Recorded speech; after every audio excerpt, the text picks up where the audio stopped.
बात है कि हम सब एक साथ मिलकर इस बात पर मनन करें कि हम सभी एक आशा के तीर्थयात्री हैं। आशा का अर्थ टूटे हुए मन को फिर से जोड़ना। कैथोलिक कलीसिया में जुबली की शुरुआत सन 1300 ईस्वी में पोप बोनीफेस 8वें ने पहली बार जुबली की शुरुआत सन 1300 ईस्वी में पोप बोनीफेस 8वें ने पहली बार जुबली की स्थापना रोम में की थी। प्रारंभ में जुबली हर 100 साल पर होती थी, लेकिन बहुत जल्दी समझ में आया कि यदि 100 साल का नियम बना रहे तो बहुत ही कम लोग अपने जीवन काल में जुबली देख पाएंगे। इसलिए इस वर्ष 2025 में जुबली वर्ष के रूप में मनाया जा रहा है। जुबली हमें याद दिलाती है कि ईश्वर निरंतर हमारे साथ विद्यमान है और हमारे जीवन में नवीनीकरण तथा आनंद का नया अध्याय रच रहे हैं।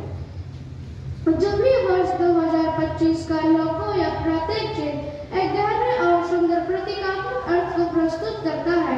यह प्रतीक चिन्ह एकता, विश्वास, भाईचारे, आशा के बारे में महत्वपूर्ण संदेश देता है। इस प्रतीकात्मक चिन्ह में 4 रंगीन मानवीय आकृति है। पहला, क्रूस। क्रूस हमें बताता है कि ईश्वर सदा हमारे साथ है। अपने विश्वास और आशा को कभी नहीं छोड़ना चाहिए। यह मानवता की ओर झुका हुआ है। इससे यह प्रतीत होता है कि ईश्वर हमें संभालने और मार्गदर्शन करने के लिए आ रहा है। दूसरा, समुद्र की लहरें। समुद्र की लहरें चुनौती और कठिनाइयों का प्रतीक है। हमारा जीवन हमेशा एक समान नहीं रहता। यह उथल-पुथल लगा रहता है, लेकिन हमारे जीवन में कितनी भी कठिनाइयां क्यों न हो, हमें उस समुद्र की लहरों की तरह आस बनाए रखना चाहिए। तीसरा, लंगर। लंगर हमें यह संदेश देता है कि हर परेशानियों के बीच स्थिर बने रहना चाहिए। लंगर तूफान के समय जहाज को स्थिर रखता है। यह लंगर इस बात को बताता है कि हमें अपने जीवन में कितनी भी परिस्थितियां क्यों न आए, हमें सदैव उस लंगर की तरह स्थिरतापूर्वक हमें अपने जीवन में आगे बढ़ते रहना चाहिए। चौथा, आशा की तीर्थयात्री। इस चित्र के माध्यम से मैं आप सबों को यह बताना चाहता हूँ कि हम सभी एक यात्रा पर हैं। यह भौतिक नहीं, अपितु आत्मिक और आध्यात्मिक यात्रा भी है। इस यात्रा में हम सबों का मार्गदर्शन करने वाला क्रूस है, जो क्रूस के साथ गहरा संबंध जोड़ते हुए पिता ईश्वर के करीब लाता है। मैं इतना ही कहकर अपनी वाणी को विराम देता हूँ। धन्यवाद। समकालीन कार्य की भाषण प्रतियोगिता प्रतिभागी को उनकी सराय। आप सभी प्रभु की चुनी प्रजाति है।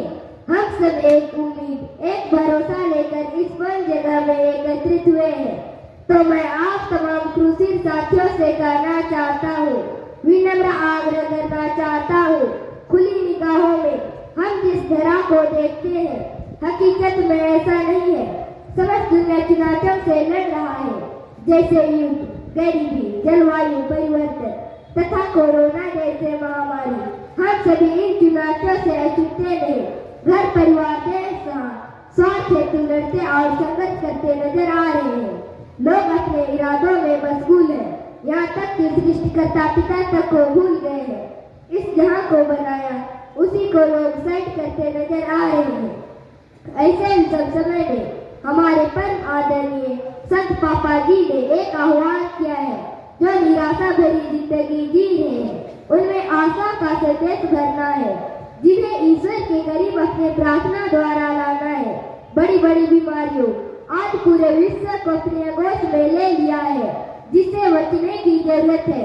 जो जीना नहीं चाहते, हताश और निराश है, उनमें जीवन रूपी सांस भरने की जरूरत है। ईश्वरीय प्रेम को आत्मसात कर जन जन तक इस वचन को पहुंचाना, इस बात को तय करना, समझ जहाँ शांति स्थापित हो, इसके लिए प्रार्थना करने की जरूरत है। जाति धर्म से ऊपर उठकर मानवता का पाठ पढ़ने की जरूरत है। गिरजा बिनती, मनन त्याग द्वारा ईश्वरीय कृपा को अनुभव करने की जरूरत है। हमें आज ये वचन लेने की जरूरत है। विश्व स्तर के जितने भी चुनौतियों से लड़ रहा है, जैसे युद्ध, गरीबी, जलवायु परिवर्तन तथा कोरोना जैसे महामारी। हम सभी इन चुनौतियों से अछूते नहीं, घर परिवार देश या स्वास्थ्य हेतु लड़ते और संघर्ष करते नजर आ रहे हैं। प्यारे दोस्तों, हम क्रिश्चियन हैं तो हमारा फर्ज और भी बढ़ जाता है, क्योंकि परमेश्वर की सबसे बड़ी आज्ञा है कि अपने परमेश्वर से सारे मन प्रेम बुद्धि से प्रेम करना, अपने पड़ोसियों को अपने समान प्यार करना। पुनः बाइबल के सबसे सुंदर वचन को मैं आप सबों के समक्ष रखना पसंद करूंगा। परमेश्वर ने जगत से ऐसा प्रेम किया कि उसने एकलौते पुत्र को हमारे पापों के उद्धार के लिए सौंप दिया, ताकि जो कोई इस पर विश्वास करे उसका नाश कभी ना हो, परंतु आनंद जीवन पाए। मेरे क्रूसी साथियों, वास्तव में आशा के सच्चे तीर्थयात्री बनने का मतलब ऐसे सफर का प्रतीक है जो शारीरिक और आध्यात्मिक दोनों है, और एक ऐसे बेहतर भविष्य के लिए मानवता को एक साथ लाने का लक्ष्य है। ये जयंती वर्ष में प्रभु के दूर भटके लोगों को मूल तक की ओर अपनाने का सबसे उत्तम अवसर है। रियलिटी यही है दोस्तों कि हमें आज आशा के सच्चे तीर्थयात्री बनने की जरूरत है, तब कहीं अपना ख्रीस्त के राज को स्थापित कर पाए, ईश्वर के वचन को जगत के कोने कोने तक फैला पहुंचाए, विश्वास की ज्योति को फिर से जला पहुंचाए, जगत के अंधेरे को दूर करते हेतु हम क्रूसियों के आशा के सच्चे तीर्थयात्री बनकर सारे जगत को ईश्वरीय प्रेम रूपी दिया बनकर जलने की जरूरत है। तब जाके 2025 जयंती वर्ष का सही महीने में जीना सार्थक होने पाएगा। दोस्तों, मुझे विश्वास है कि हम सब आशा के सच्चे तीर्थयात्री बनकर संभवतः उन चुनौतियों का सामना करते हुए ईश्वरीय प्रेम को साझा कर पाए। इन्हीं शब्दों के साथ मैं अपने वाणी को विराम देता हूँ। धन्यवाद। जय यीशु, जय क्रूसी, जय मानव। संचालक संचालिका मेरे दूसरे जवानों, आज मैं यहाँ एक अत्यंत महत्वपूर्ण विषय पर अपने विचार को प्रस्तुत करने के लिए खड़ा हूँ। हमारा विषय है आशा के तीर्थयात्री। आशा के तीर्थयात्री का अर्थ है एक विश्वासी यीशु के साथ घनिष्ठता स्थापित करने के लिए बुलाया गया है। वह उनका जीवन साक्षी है, कलीसिया के साथ सर्वश्रेष्ठ बना रहे और विश्वास बना रहे, जिससे यीशु के साथ घनिष्ठता स्थापित कर सके। और हम एक यात्री हैं। हम सभी नवीनीकरण काफी कलीसिया के लिए एक आध्यात्मिकता एवं नवीनीकरण एवं क्षमा दया का उत्सव है। यह ईश्वर से गहरा संबंध स्थापित करने का समय है। यह तीर्थयात्रा प्रायश्चित तथा सेवा कार्यों के बारे में सिखाती है। यह विषय हमारे लिए अत्यंत महत्वपूर्ण है। जब दुनिया विभिन्न चुनौतियों एवं संकटों कष्टों का सामना कर रही है, यह विषय हमें प्रेरित करता है कि न केवल आध्यात्मिक यात्रा को मजबूत बनाता है, बल्कि यह ईश्वर को अपने विश्वास और दूसरों के प्रति करुणा के माध्यम से आशा के स्रोत बने। आशा के तीर्थयात्री होने का अर्थ है कि जीवन की यात्रा में कितनी भी कठिनाइयां क्यों न आए, हम आशा और विश्वास बनाए रखें। यह विषय हमें सिखाता है कि ईश्वर हमेशा हमारे साथ है।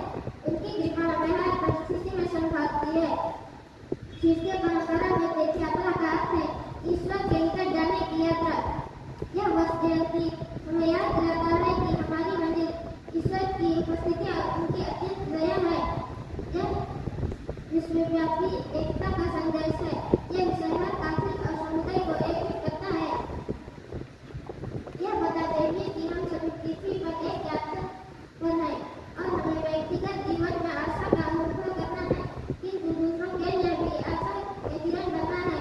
इस आशा के तीर्थयात्री में हम एक दूसरे की रोशनी बने और हम अपने जीवन में साहस और आशा का संचार करते हुए आइए हम सभी मिलकर इस दूसरी की भावना को अपनाएं और जीवन में आशा रखें और हर एक समझ को स्वीकार करें और आगे बढ़ें।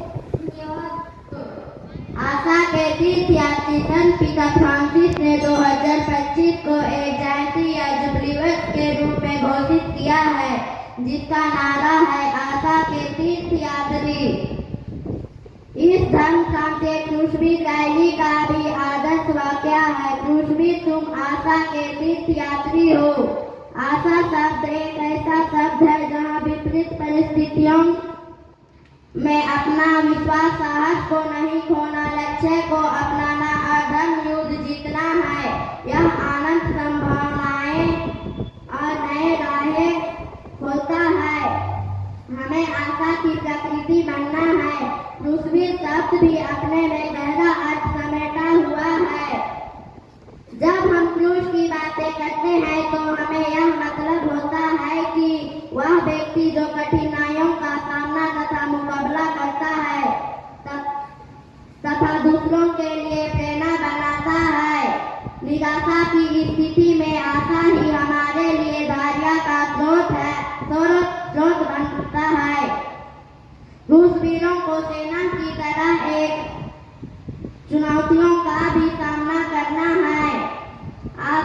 आशा के तीर्थ करना सिर्फ एक मंजिल नहीं बल्कि पूरी एक यात्रा है।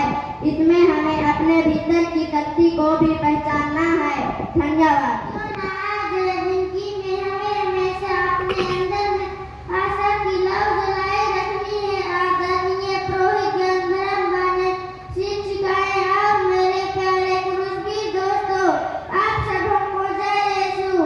आज मैं एक अत्यंत महत्वपूर्ण विषय पर अपने विचार को प्रस्तुत करने के लिए खड़ा हूँ, जिसका शीर्षक है आशा के तीर्थयात्री। इसका अर्थ है कि आशा विश्वास और खुशियों की। आशा से